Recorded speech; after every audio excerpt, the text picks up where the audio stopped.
एक बार की बात है, एक छोटे से गांव में एक आदमी रहता था। उसके घर के पास में एक पहाड़ था, जहां पर वो रोज सुबह जाता। उस पहाड़ पर थोड़ी देर के लिए वो बैठता, फिर वापस आ जाता। तो रोज की तरह वो सुबह सुबह जा रहा था। पीछे से उसका छोटा सा बेटा आया। उसने आकर के उसका हाथ पकड़ लिया और कहा कि आज मैं भी आपके साथ चलूंगा। उसने पहले तो उसको थोड़ा सा समझाया और मना किया। कहा कि जो रास्ता है वो बहुत ही छोटा है और चढ़ाई बहुत ज्यादा है, तो तुम मेरे साथ नहीं चल पाओगे। लेकिन फिर जब उस बेटे ने जिद करी तो पिता मान गया। तो दोनों पहाड़ पर चढ़ने लगे। पिता ने बेटे का हाथ कस के पकड़ा हुआ था। लेफ्ट साइड में पहाड़ थे, राइट साइड में खाई थी और रास्ता बहुत ही छोटा था। और वो पहाड़ की चोटी तक पहुंचने ही वाले थे, तभी रास्ते में एक बड़ा सा पत्थर आया। क्योंकि पिता उस रास्ते पर रोज आता था, तो उसको पता था कि वहां पे पत्थर है, तो वो साइड से निकल गया। लेकिन जो बेटा था उसका ध्यान कहीं और था, तो उसका घुटना जाकर के उस बड़े से पत्थर पर टकरा गया। तो फिर उस बच्चे के मुंह से एक चीख निकली। और जैसे ही वो चीखा, उसकी आवाज उन पहाड़ों में गूंजने लगी। इससे पहले उस बच्चे ने कभी भी अपनी आवाज की गूंज नहीं सुनी थी, तो उसे समझ नहीं आया कि क्या हो रहा है। वो अंदर से थोड़ा सा घबरा गया। उसे लगा कि शायद कहीं कोई है जो छुप करके उसको देख रहा है और उसका मजाक उड़ा रहा है। फिर उस बच्चे ने बोला, कौन हो तुम? कौन हो तुम? तो जब उस बच्चे ने इस गूंज को सुना, उसे गुस्सा आ गया। उसे लगा कि कौन है ये जो मेरा मजाक उड़ाए चले जा रहा है। फिर उसने गुस्से से कहा, मैं तुम्हें छोड़ूंगा नहीं। और फिर जैसे ही उसने इस गूंज को सुना, वो घबरा गया। उसके पिता समझ गए थे कि क्या हो रहा है।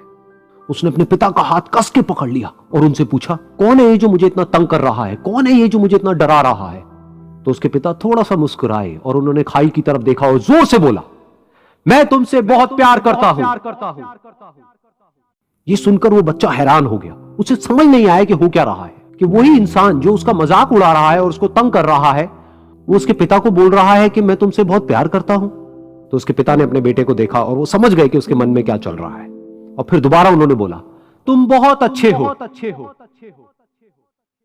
और ये सुनकर उनका बेटा भी थोड़ा सा मुस्कुराया और पूछा अपने पिता से कि ये क्या हो रहा है। और फिर उसके पिता ने अपने बेटे को समझाया, ये जो आवाज तुम सुन रहे हो ना, ये किसी और की नहीं है, ये तुम्हारी ही आवाज है जो कि पहाड़ों में गूंज रही है और तुम्हें अपनी ही आवाज सुनाई दे रही है। जैसा तुम बोलते हो ठीक वैसा ही तुम्हें सुनाई देता है।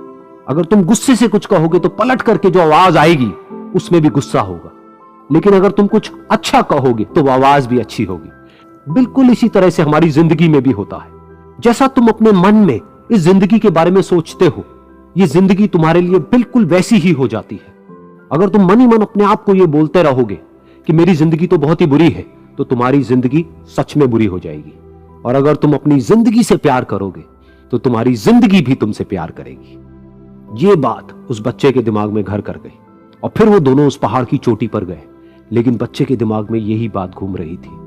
और फिर वो बच्चा खिलखिला के हंसा और उसने अपने दोनों हाथ खोले और अपनी पूरी ताकत से बोला, मैं तुमसे बहुत प्यार करता हूं।